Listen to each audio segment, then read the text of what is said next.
ایک جگہ بیٹھ جاؤ، رہبانیت اختیار کر لو، جاؤ نہیں جائیں گے گھر، یہیں بیٹھے رہیں گے، پوری قوم کے اوپر بوجھ بنے بیٹھے رہے۔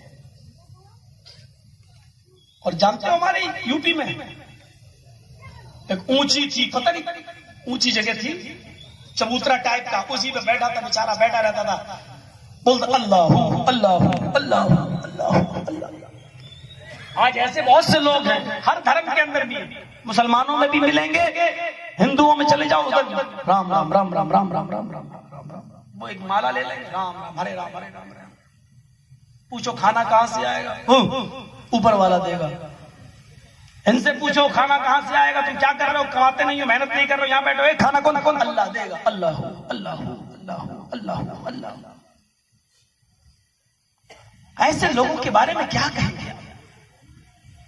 بیوی کو چھوڑے، بچوں کو چھوڑے بیٹھے ہیں، ایک جگہ بیٹھے ہیں، آپ سمجھتے ہی عبادت کر رہے ہیں؟ سن لو، اللہ کا حق ادا کرنے کے بعد سب سے بڑی عبادت ہے اپنے بیوی اور بچوں کے لیے محنت کرنا، مزدوری کرنا، رکشہ چلانا، لیبر مزدوری کا کام کر کے اپنے بیوی اور بچوں کا پیٹ بھرنا، یہ بھی عبادت ہے۔ قرآن پڑھیے، قرآن کہتا ہے فَإِذَا قُضِيَتِ الصَّلَاةُ فَإِذَا قُضِيَتِ الصَّلَاةُ فَانْتَشِرُوا فِي الْأَرْضِ۔ بھائی دنوں میں سب سے اچھا دن کون سا ہے؟ جمعہ۔ کتنا بڑا دن ہے، کتنا بڑا مقام و مرتبہ ہے۔ جو سب سے پہلے مسجد کے اندر نہا دھو کر اور جمعے کی نماز کی نیت سے پہنچ جائے، جو سب سے پہلے پہنچتا ہے اس کو ایک اونٹ کی قربانی کا ثواب دیا جاتا ہے۔ کتنا بڑا عبادت کا دن ہے۔ لیکن اللہ کے تعالیٰ نے اس جمعے کے دن کو بھی پورا کا پورا دن عبادت کا دن متعین نہیں کیا۔ نہیں، صبح سے لے کے شام تک بیٹھ رہو اور سجدوں پہ سجدے کرتے رہو اور عبادت کرتے رہو اور اپنی بیوی اور بچوں سے دور ہو جاؤ۔ جمعے کا دن بھی اللہ کے تعالیٰ نے پورا کا پورا عبادت کا دن متعین نہیں کیا، بلکہ کیا کہا فَإِذَا قُضِيَتِ الصَّلَاةُ فَانْتَشِرُوا فِي الْأَرْضِ۔ آئے میرے بندو، جب جمعے کی نماز تم پڑھ لو، امام مسجد جب خطبہ دے دے اور نماز پڑھا دے، اور جب نماز تم مکمل کر لو تو اب مسجد میں نہ بیٹھو۔ اب کیوں بیٹھے ہو؟ اب مسجد میں فالتو ٹائم کیوں برباد کر رہے ہو؟ اب تم نے اللہ کا حق ادا کر دیا، اب کیا کرو؟ فَانْتَشِرُوا فِي الْأَرْضِ۔ اب تم زمین میں پھیل جاؤ، اب تم زمین کے اندر پھیل جاؤ۔ وَابْتَغُوا مِنْ فَضْلِ اللَّهِ۔ اللہ نے جو رزق اتارا ہے اس کو تلاش کرو، اللہ نے جو روزی اتاری ہے اس کو تلاش کرو۔ دیکھیے اللہ تعالیٰ خود کہہ رہا ہے جب تم جمعے کی نماز پڑھ لو تو اب مسجد سے نکلو، فَانْتَشِرُوا فِي الْأَرْضِ، میری بنائی ہوئی زمین میں پھیل جاؤ۔ جس کام میں تمہیں مہارت ہو اس کام کو آپ کریے، محنت کریے، مزدوری کیجئے۔ اللہ نے جو رزق اتارا ہے اس رزق کو تلاش کیجئے، اپنے بیوی اور بچوں کے لیے کھلائیے۔ کعبے کی رب کی قسم، جب ایک انسان محنت کر کے، مزدوری کر کے، لیبر کا کام کر کے، رکشہ چلا کر، جب وہ اپنا پیسہ کما کر دن بھر کی محنت و مزدوری لے کر جب گھر آتا ہے اور اسی پیسے سے وہ سبزی خرید کر یا گوشت خرید کر جب وہ گھر جاتا ہے اور اس کی بیوی کھانا بنا کر تیار کر دیتی ہے، اور جب کھانا بن کر تیار ہو جاتا ہے اور وہ دسترخوان پر اپنے بچوں اور بیوی کے ساتھ بیٹھ کر کھانا کھا رہا ہوتا ہے، اللہ کے نبی فرماتے ہیں اس محنت کی کمائی کا لقمہ توڑ کر اگر اس میں شوربہ سالن لگا کر پیار و محبت سے وہ اپنی بیوی کے منہ میں ڈالتا ہے، وہ اپنی بیوی کے منہ میں روٹی کا لقمہ رکھتا ہے، تو اللہ تعالیٰ اس آدمی کو اس محنت کی کمائی پر اور اپنی بیوی کو لقمہ کھلانے پر، اپنی بیوی کے منہ میں روٹی کا لقمہ رکھنے پر بھی اس بندے کو ثواب دیتا ہے، اس کو ثواب سے محروم نہیں کرتا ہے۔ جس چیز پر ثواب ملے وہ عبادت ہوتی ہے، اس محنت کی کمائی کو اپنی بیوی کو کھلانا بھی عبادت ہے، بیویوں سے دور رہنا عبادت نہیں ہے، بلکہ محبت بھرا پیار و محبت سے لقمہ اٹھا کر بیوی کو کھلانا بھی عبادت ہے، بیوی کے ساتھ سونا، بلکہ اپنی بیوی کے ساتھ اگر دونوں راضی ہوں اور دعا پڑھ کر اگر کوئی آدمی اپنی بیوی کا حق ادا کر رہا ہو تو اس پر بھی اس کو ثواب دیا جاتا ہے، ہم بستری پر بھی اس کو ثواب دیا جاتا ہے۔ آپ نے فرمایا کہ جب تم اپنی بیویوں کے ساتھ جائز حقوق ادا کرتے ہو تو اس پر بھی تمہیں نیکی ملتی ہے۔ صحابہ نے کہا اللہ کے رسول ہم تو اپنے لذت کے لیے، ہم تو اپنے انجوائے کے لیے اپنی بیوی سے ملتے ہیں، اس پر بھی ہم کو ثواب ملے گا؟ تو اللہ کے نبی اس پر جواب دیتے ہیں کیوں نہیں ملے گا؟ اگر یہی کام اس نے حرام راستے پر سے کیا ہوتا، اپنی بیوی کو چھوڑ کر حرام طریقے سے کیا ہوتا، کسی اور کے پاس گیا ہوتا اور کہیں اور منہ کالا کیا ہوتا تو اس کو گناہ نہیں پڑتا؟ کیا اس کو عذاب نہیں ملتا؟ فرمایا ہاں کیوں نہیں اللہ کے رسول، ضرور وہ عذاب کا مستحق ہوتا۔ تو آپ نے فرمایا پھر وہ حرام راستے کو چھوڑ کر ایک حلال طریقے سے اپنی بیوی کے ساتھ اگر مجامعت کر رہا ہے اور اپنی بیوی کا حق ادا کر رہا ہے تو اس پر پھر اللہ تعالیٰ اس کو ثواب کیوں نہیں دے گا؟ مجامعت کو بھی، ہم بستری کو بھی عبادت کا ایک حصہ بنا دیا۔ اپنی بیوی کو آپ کیسے چھوڑ سکتے ہیں کہ بیوی سے ملنا، بیوی کو کھلانا، اس کے لیے محنت و مزدوری کر کے کما کر لانا بھی عبادت کا ایک حصہ بنا دیا ہو؟ میرے بھائیو، جس کو عبادت بنا دیا گیا ہو وہ بیچارے بیوی چھوڑنے والے کیا جانے، بیوی چھوڑنے والے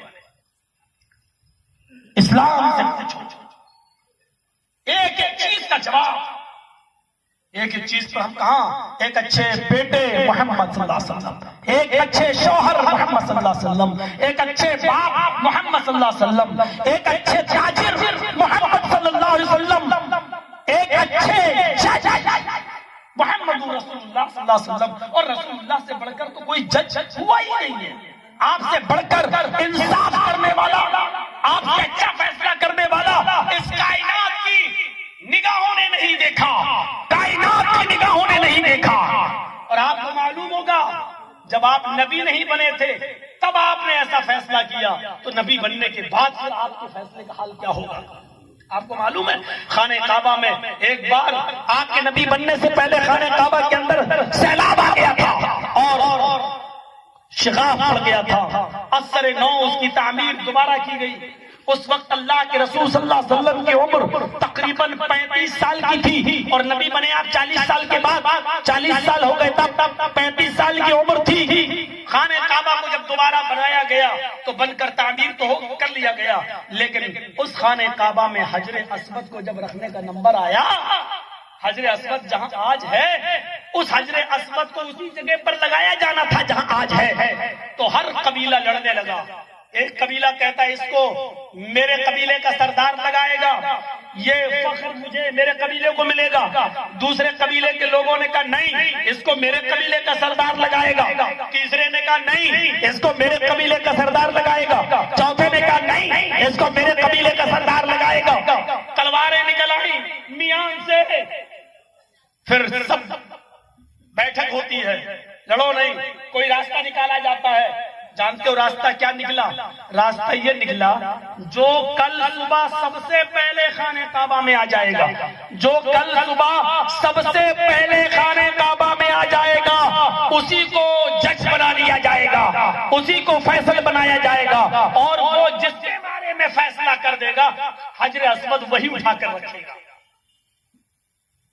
ذرا غور سے سنیے گا میری اس بات کو، کل صبح جو سب سے پہلے خانہ کعبہ میں آ جائے گا اسی کو جج بنا دیا جائے گا، اور وہ جو فیصلہ کرے گا اس کا فیصلہ سب کو ماننا ہوگا۔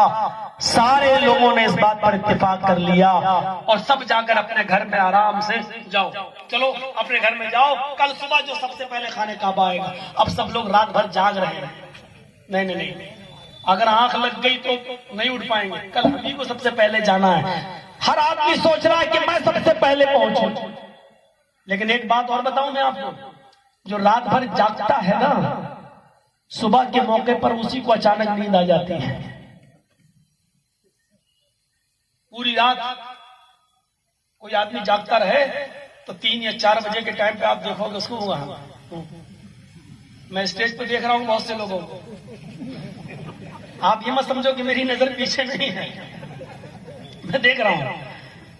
میں ایک بات کہہ رہا ہوں، اب نیند کا ٹائم ہی وہ تو آئے گی، اور جو رات میں سو جائے، جو رات میں جلدی سو جائے تو اس کی آنکھ صبح جلدی کھل بھی جاتی ہے۔ یہ تجربہ ہے، جلدی سوئے گا جلدی اٹھے گا.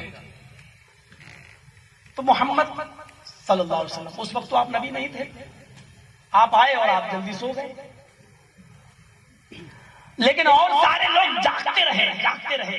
نہ سوئیں گے تو گڑبڑ ہو جائے گا. کئی دیر سے آنکھ کھلی، ہر آدمی کو یہ تھا کہ میں سب سے پہلے جاؤں. اور اچھی چیز تھوڑی ہے رات بھر جاگنا. آپ نے چڑیوں کو دیکھا ہے نا، بلبل، کوئل، پرندے کتنی اچھی، کتنا پیار کرتے ہیں لوگ ان سے. اس وقت دیکھ لیجیے آپ، سنیے ابھی فجر کا وقت ہے ہی، پوری رات چڑیاں خاموش رہیں گی، پوری رات. اور صبح کے ٹائم پر جب آپ نماز کے لیے نکلیں گے تو آپ دیکھیں گے چڑیاں اپنے درختوں سے، گھونسلوں سے پرندے چیخیں گے، بولیں گے. لوگ کتنا پیار کرتے ہیں ان پرندوں سے. اور اس کے برعکس کتوں کو دیکھیے، کتوں کو ابھی بھی کوئی گاڑی سڑک پہ چل رہی ہوگی تو کتا اس کا پیچھا کرتا.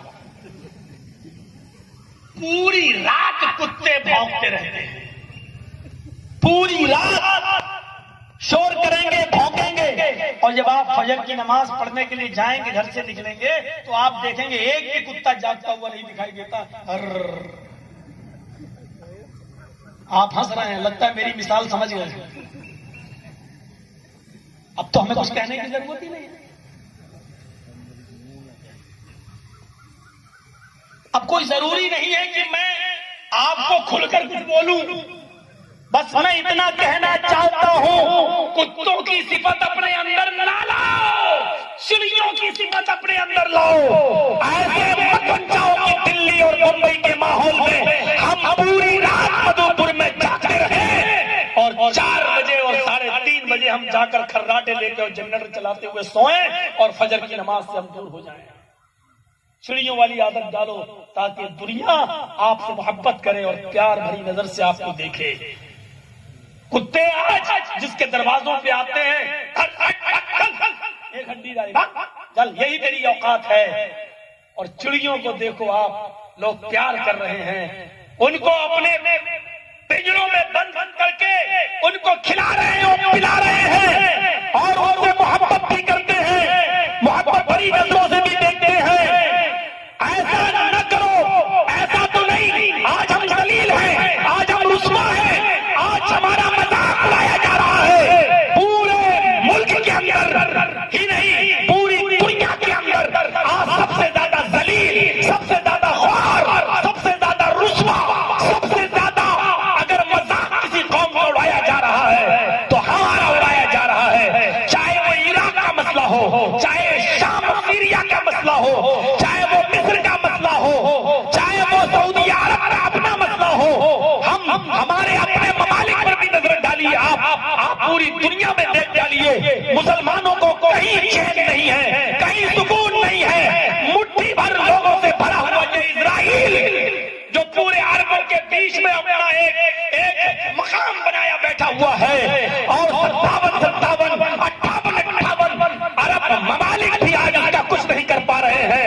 ان کو سب کا دادا بنا بیٹھا ہوا ہے. آج پوری دنیا پر اتنا حاوی ہو چکا ہے، اتنا حاوی ہو چکا ہے کہ آج ہمارے ملک ہندوستان کا اگر لوک سبھا کا 2019 کا الیکشن بھی ہوتا ہے اور کسی کو برسر اقتدار دوبارہ بٹھایا جاتا ہے تو اس کے تار بھی اسرائیل سے جڑے ہوئے ہوتے ہیں. وہ جس کو چاہتا ہے ہماری کرسی پر بٹھاتا ہے، جس کو چاہتا ہے ہماری کرسی سے اتارتا ہے.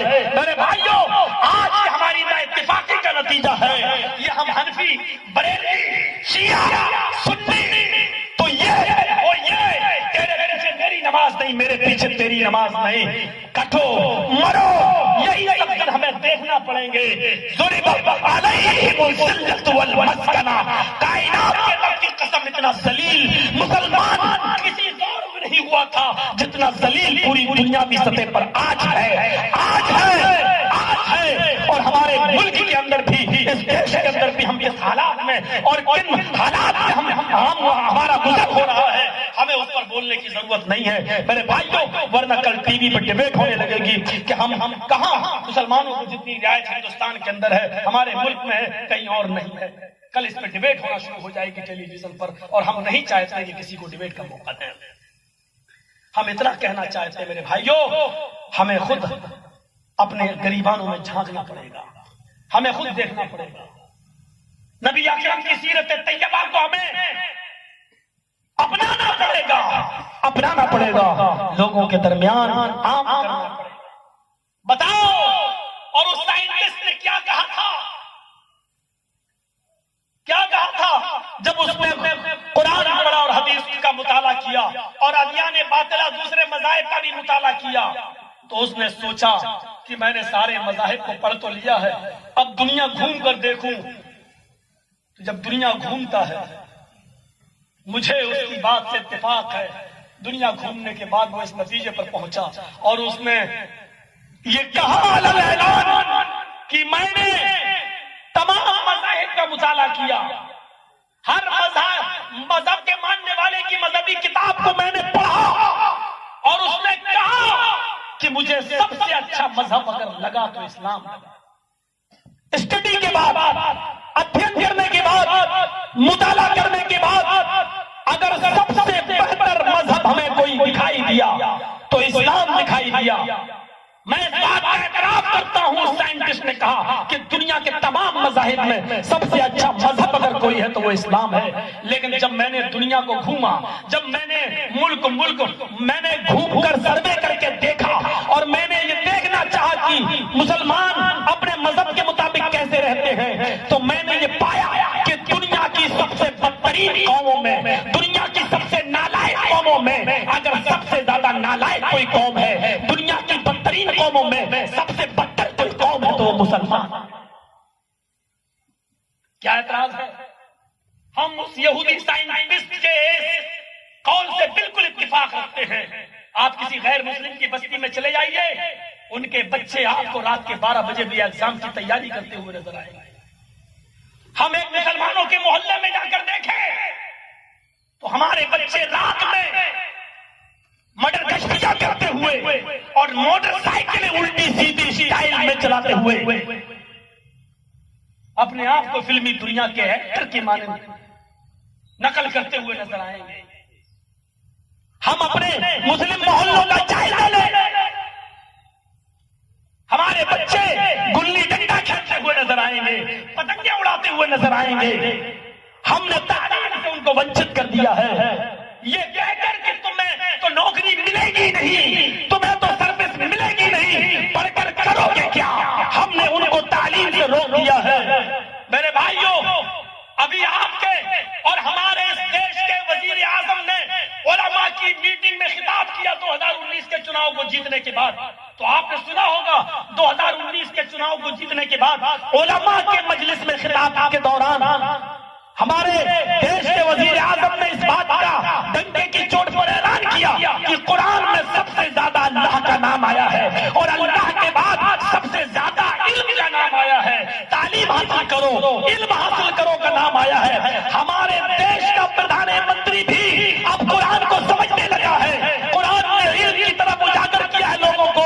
اس کا اعتراف ہمارے دیش کے پردھان منتری کو بھی ہے، لیکن آج ہماری اس قوم کو سمجھنا ہوگا، تعلیم سے اپنے آپ کو جوڑنا ہوگا، تعلیم ہی کو ہتھیار بنانا ہوگا، تعلیم سے ہی ہمیں اور آپ کو آگے بڑھنا ہوگا، تعلیم سے ہی ہمیں اور آپ کو مقابلہ کرنا ہوگا، تعلیم ہی ہمیں راستہ دے سکتی ہے۔ اللہ کے نبی صلی اللہ علیہ وسلم نے اسی لیے کہا تھا کہ علم حاصل کرو، علم حاصل کرو، طلب العلم فریضۃ علی کل مسلم، ہر مسلمان پر علم کا حاصل کرنا فرض ہے۔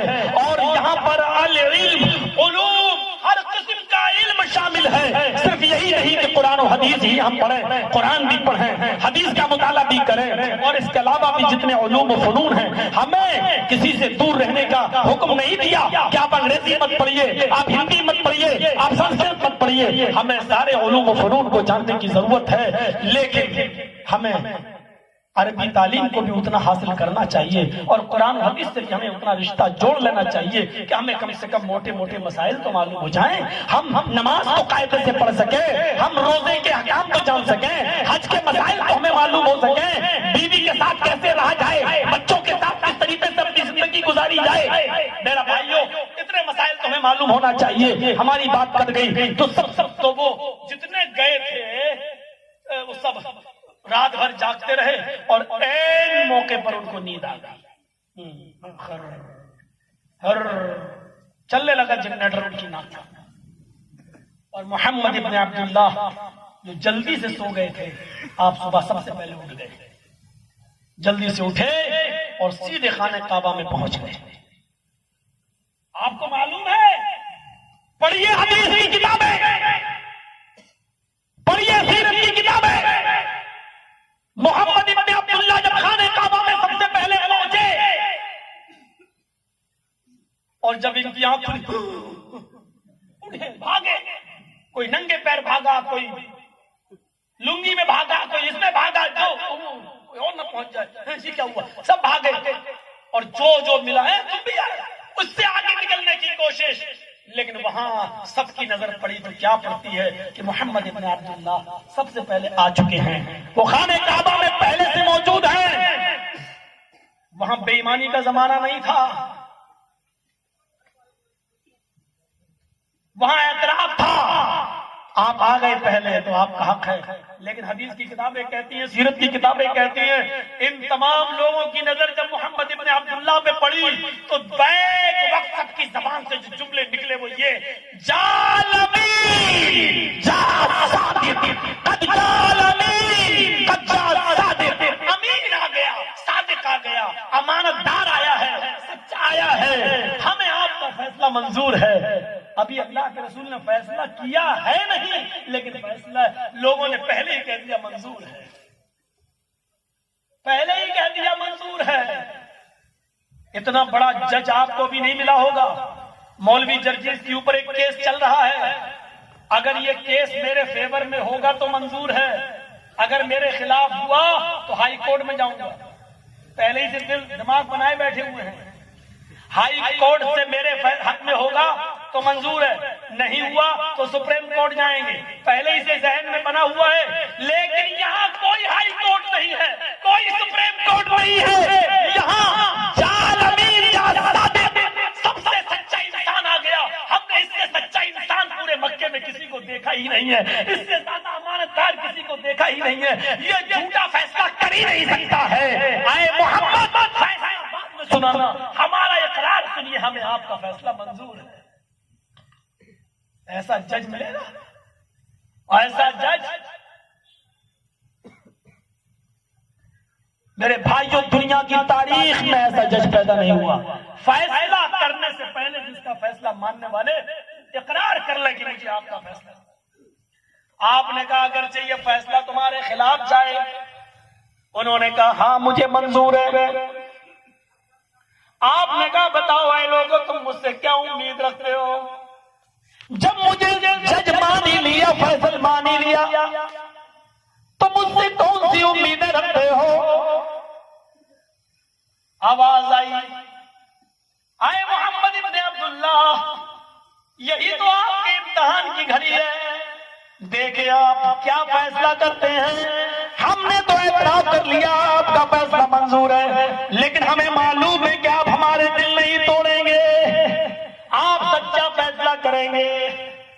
35 سال کی عمر میں فیصلہ دیکھو، 35 سال کی عمر میں فیصلہ دیکھو، خانہ کعبہ کی اسی جگہ پر حجر اسود کو جہاں آج ہے، ایک ہی کو تو رکھنا ہے، جو رکھے گا وہ خوش نصیب ہوگا، بقیہ لوگ اپنے آپ کو بڑا بد نصیب سمجھیں گے۔ آج محمد ابن عبداللہ کا امتحان تھا کہ سب کو کیسے خوش رکھیں گے۔ اللہ کے نبی نے فرمایا جب تم مجھے جج مان چکے ہو تو فیصلہ بھی میرا سنو، ایک چادر لاؤ، چادر لائی گئی، کہا اس چادر کے اوپر خانہ کعبہ کو اٹھا کر رکھ دیا۔ اب آپ نے کہا لڑنے والے قبیلے کہاں ہیں؟ بڑے بڑے 4 قبیلے جن کو اختلاف تھا، جن کو اڑتے ہمیں اعتراض ہے، ہمیں اعتراض تھا، ہمیں اعتراض تھا، آپ نے ہر ایک قبیلے کے سردار سے کہا یہ کونا تم پکڑو، چادر کا دوسرا کونا تم پکڑو، تیسرا تم پکڑو، چوتھا کونا تم پکڑو۔ جب سب نے ایک ایک کونا پکڑ لیا تب اللہ کے نبی نے فرمایا اب اس چادر کو اٹھاؤ۔ اس چادر کو اٹھایا گیا، کہا لے کر چلو خانے کعبہ تک۔ چادر کو لے کر خانے کعبہ تک لایا گیا، جس جگہ پر لگایا جانا تھا اس جگہ پر لایا گیا۔ آپ نے کہا اس چادر کو زمین پر رکھ دو، سب نے چادر کو اٹھا کر زمین پر رکھ دیا۔ آپ نے کہا اس خانہ کعبہ پر کے پاس اس حجر اسود کو تم سبھی لوگ لے کر آئے ہو؟ انہوں نے کہا ہاں۔ پھر آپ نے اپنے ہاتھ سے اٹھایا اور اس جگہ پر رکھ دیا جہاں آج بھی موجود ہے، اس جگہ پر آپ نے رکھ دیا۔ اس فیصلے سے سارے کے سارے لوگ خوش ہو گئے اور ہر ایک قبیلے کو یہ کہنے کا موقع مل گیا یہ شرف ہمیں بھی حاصل ہوا، یہ شرف ہمیں بھی حاصل ہوا۔ اتنا بڑا جج دنیا کی تاریخ میں پیدا نہیں ہوا ہے، یہ بہت بڑی امتحان کی گھڑی ہے۔ آج ایک گروہ کہتا ہے یہاں بابری مسجد بنے گی، دوسرا گروہ کہتا ہے یا رام جنم بھومی بنے گی۔ میں کہتا ہوں ہماری حکومت کو اور ہماری گورنمنٹ کو اب امتحان کا موقع ہے، ایسا کوئی رویہ اختیار کرے، ایسا کوئی سسٹم اختیار کرے کہ جس سے کسی کو شکایت کا موقع نہ ہو۔ اب یہ تمہارے امتحان کی گھڑی ہے۔ ہم نے تو تمہیں محمد رسول اللہ کی سیرت بتا دی ہے، ہم نے تو تمہیں ایک آئیڈیا اور ایک نمونہ دے دیا ہے۔ میرے نبی نے ایسے موقع پر کسی کا دل نہیں ٹوٹنے دیا ہے۔ آؤ ہم دیکھتے ہیں اس فیصلے سے کس کا دل ٹوٹتا ہے، کس کا دل اچھلتا ہے اور کس کا دل جڑتا ہے۔ میرے بھائیوں یہ تو امتحان کا موقع ہے، امتحان کی گھڑی ہے۔ میرے بھائیوں ہم نے تمہیں جناب محمد رسول اللہ کی سیرت طیبہ آپ کے سامنے پیش کر دی ہے۔ جب آپ نبی نہیں بنے تھے تب آپ کے اخلاق کا، آپ کے ججمنٹ کا، آپ کے فیصلے کا یہ عالم تھا۔ نبی بننے کے بعد بھی آپ نے فیصلے ایسے ایسے کیے ہیں کہ آپ تعجب کریں گے، تعجب۔ آپ غور کر کے دیکھیں، غور کر کے قبیلہ بنو مخزوم کی ایک لڑکی چوری میں پکڑی جاتی ہے، اتفاق سے اس کا نام بھی فاطمہ ہے۔ جب وہ پکڑ کے لائی جاتی ہے اس لڑکی نے اتنی چوری کی تھی جو حد نصاب کو پہنچتی تھی۔ اللہ کے نبی کی عدالت سے حکم ہوتا ہے اس کے ہاتھ کاٹ دو۔ آپ کے قریبی سفارشی کو بھیجا جاتا ہے، آپ نے ان کی گزارش کو بھی ریجیکٹ کر دیا، کہا کہ حدود خدا بندی میں کسی کی دخل اندازی نہیں کی جائے گی۔ اس لڑکی نے چوری کی، اس کا ہاتھ کاٹا جائے گا۔ جب اس فاطمہ نام کی لڑکی کا ہاتھ کاٹ ڈالا گیا تو لوگوں نے بہت مذاق اڑایا۔ صحابہ بھی نبی اکرم سے کہنے لگے اے اللہ کے نبی بڑا شور ہے، اچھا نہیں ہوا اس لڑکی کے ساتھ، دیکھیے کیا مذاق اڑایا جا رہا ہے۔ ایک معزز گھرانے کی لڑکی کا ہاتھ کاٹ ڈالا گیا۔ آپ نے فرمایا پہلے زمانے کے لوگ اسی لیے برباد ہوئے، ان کے امیر لوگ جب جرم کرتے تھے تو ان کو چھوڑ دیا جاتا تھا، اور ان کے غریب، ان کے مسکین لوگ جب جرائم کرتے تھے تو ان کو سزا دی جاتی تھی۔ میں نے اس لڑکی کے ہاتھ کے کاٹنے کا حکم دے دیا ہے، اور یہ تو فاطمہ مخزومیہ ہے۔ اگر اس کی جگہ پر میری اپنی بیٹی ہوتی، اس کی جگہ پر میری اپنی لڑکی فاطمہ ہوتی، اور حدیث کے الفاظ تو یہ ہے لو ان فاطمہ بنت محمد سرقت لقطعت یدہا، اگر آج فاطمہ مخزومیہ کی جگہ فاطمہ بنت محمد نے بھی چوری کی ہوتی تو کعبے کے رب کی قسم، واللہ اللہ کی قسم، محمد اپنی بیٹی کا ہاتھ بھی کاٹ ڈالتا۔ کائنات کی نگاہوں نے ایسا جج نہیں دیکھا۔ میرے بھائیوں آپ سب سے بڑے جج بھی تھے۔ جہاں تک جرنیل کی بات ہے تو آپ سے اچھا جرنیل کوئی نہیں تھا۔ صحابہ فرماتے ہیں جنگ جتنی تیز ہوتی تھی ہم محمد رسول اللہ کو دیکھتے تھے اتنا ہی آگے بھاگتے تھے۔ ابو سعید خدری کا اپنا بیان ہے، ایک جنگ میں ہم نبی کے ساتھ تھے، تیر سامنے سے آ رہے تھے، کافروں کی طرف سے تیروں کی بارش ہو رہی تھی،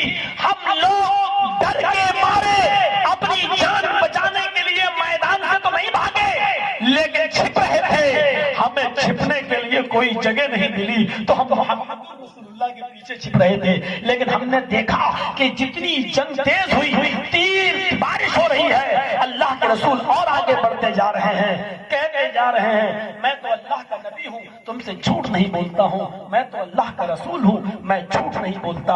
تو میرے بھائیوں، سب سے بڑے جرنیل اگر دیکھے بہادر تو محمد رسول اللہ صلی اللہ علیہ وسلم۔ آج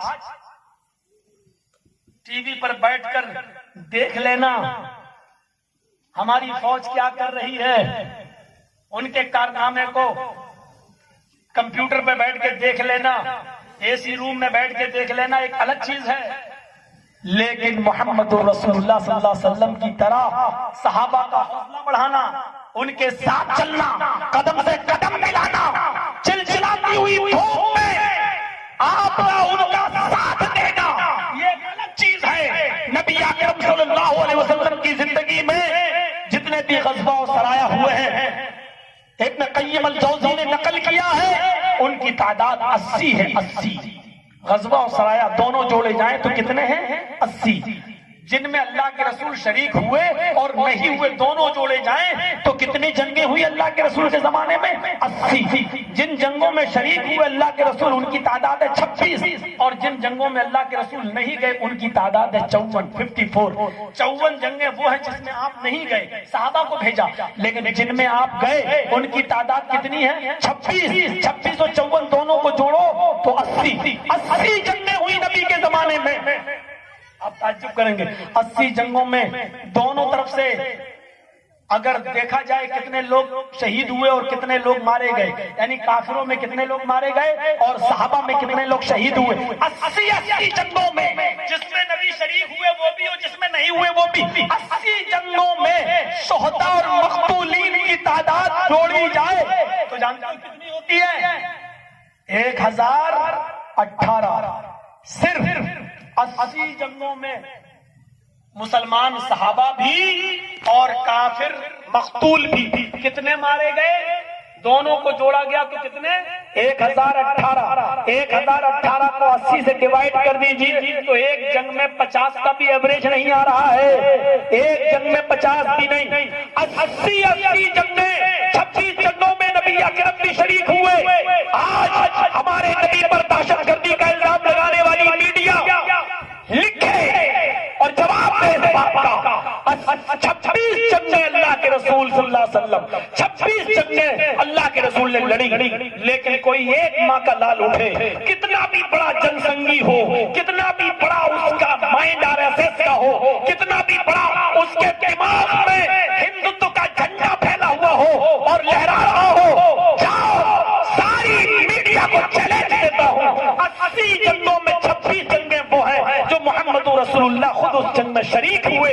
کوئی ماں کا لال ایک میڈیا کرمی اٹھے، پورے بھارت کے اندر ایک بھی پترکار اٹھے اور یہ ثابت کر کے دکھائے کہ 26 جنگوں میں ہمارے نبی کی تلوار سے ایک کافر بھی مارا گیا ہو، 26 جنگوں میں ہمارے نبی کی تلوار سے ایک کافر بھی مارا گیا ہو، ایک کافر بھی نہیں مارا گیا۔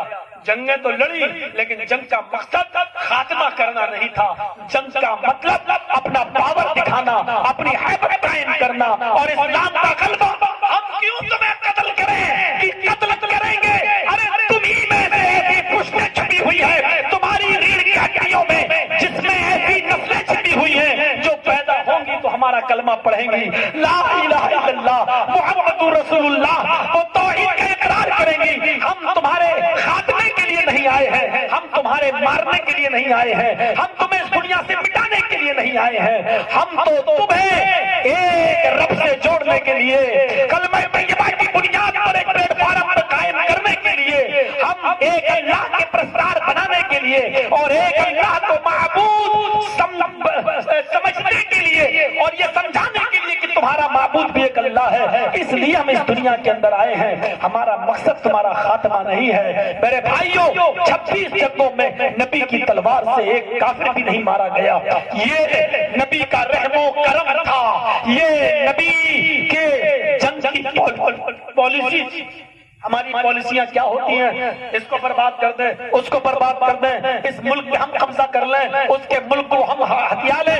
محمد رسول اللہ صلی اللہ علیہ وسلم کی پالیسی یہ نہیں تھی کہ ہم تمہیں تباہ و برباد کریں، پالیسی یہ تھی تمہارے دلوں کو موڑیں، تمہارے دلوں پر حکومت کریں، اور ہم تمہارے دل کو اللہ سے جوڑیں، کہ جس کے بارے میں اللہ نے اعلان کروایا تھا، اپنے نبی کی زبان سے اناؤنسمنٹ کروایا تھا، قل یا اہل الکتاب تعالوا الى کلمۃ سواء بیننا وبینکم۔ اے یہودیو، اے عیسائیو، اے اہل کتاب، آؤ ایک ایسے کلمے کی طرف جو ہمارا اور تمہارے درمیان برابر ہے، وہ ہمارا بھی کلمہ ہے اور تمہارا بھی کلمہ ہے۔ تم پڑھتے ہو لا الہ الا اللہ، موسیٰ رسول اللہ، تم پڑھتے ہو لا الہ الا اللہ، عیسیٰ رسول اللہ، تم نے یہ کلمہ پڑھا اور اسی کلمے کو لے کر میں آیا ہوں، لا الہ الا اللہ محمد رسول اللہ۔ آؤ، جو کلمہ تمہارا ہے وہی کلمہ ہمارا ہے۔ کجروؤں نے کجرتی ملا دی، اس کلمے کی حقیقت کو نہیں سمجھا، اس کلمے کا مذاق اڑایا،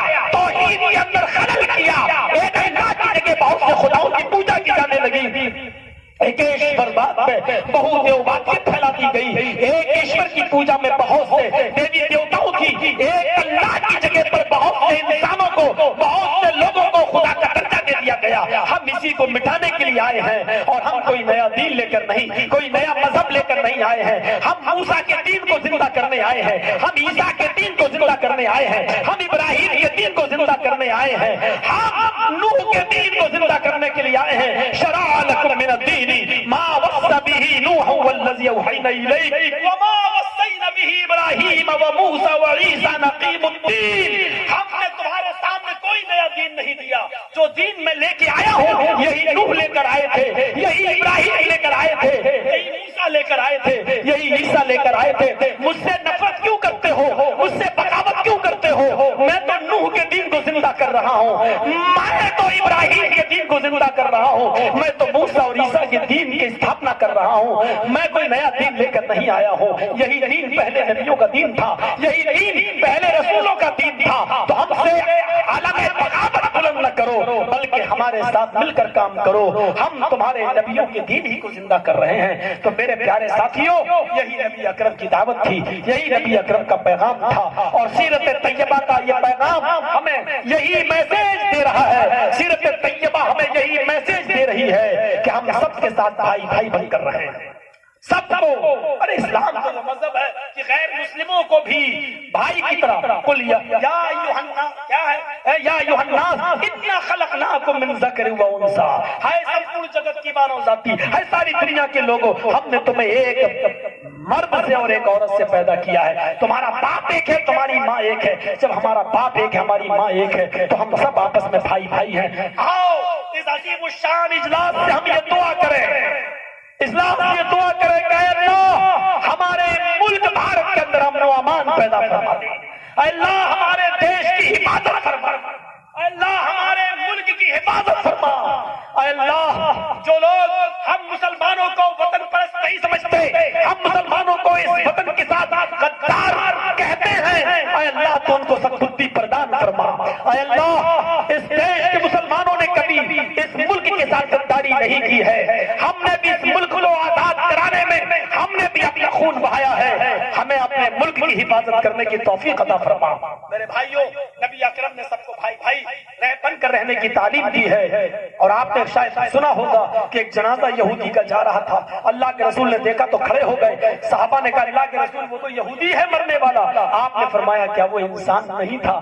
انسانیت کا درس دیا ہے، انسانوں کے خوشی اور غم میں برابر کا شریک ہونے کا حق دیا ہے اسلام نے، اس لیے اسلام سب سے بڑا انسانیت کا علم بردار مذہب ہے۔ ہم اللہ سے دعا کرتے ہیں کہ بار الہ ہماری خطاؤں کو معاف فرما دے، ہمارے گناہوں کو بخش دے، ہم جميع مسلمانوں پر رحم فرما، اور اے اللہ جو بیمار ہیں ان کو شفائے کاملہ اور عاجلہ عطا فرما، جو تیری رحمت کو جا چکے ہیں اللہ ان کی قبروں کو نور سے بھر دے، ہمارے ملک کی حفاظت فرما، ہمیں آپس میں بھائی بھائی بن کر رہنے کی توفیق عطا فرما۔ اس ملک میں گندی جمتی تہذیب، ہندو مسلم سکھ عیسائی جو ہمیشہ سے ایک دوسرے کے لیے بھائی بھائی بن کر رہتے آئے ہیں، اللہ کچھ فرقہ پرست طاقتیں ہمارے درمیان خون خرابہ پھیلانا چاہتے چاہتی ہیں اور ہمیں آپس میں لڑانا چاہتے ہیں، اللہ ان کے منصوبوں کو ناکام فرما دے، اے اللہ ان کی پالیسی کو ناکام فرما دے اور ہمیں بھائی چارہ بنائے رکھنے کی توفیق عطا فرما۔ جب تک تو ہمیں زندہ رکھ، اسلام پر زندہ رکھنا، اور جب ہمارا خاتمہ ہو تو ایمان پر ہمارا خاتمہ فرمانا۔ لا الہ الا انت سبحانک انی کنت من الظالمین۔ ربنا آتنا في الدنيا حسنة وفي الآخرة حسنة وقنا عذاب النار۔ ربنا ظلمنا أنفسنا وإن لم تغفر لنا وترحمنا لنكونن من الخاسرين۔ ربنا تقبل منا إنك أنت السميع العليم وتب علينا إنك أنت التواب الرحيم۔ وصلى الله تعالى على خير خلقه محمد وعلى آله وصحبه أجمعين برحمتك يا أرحم الراحمين۔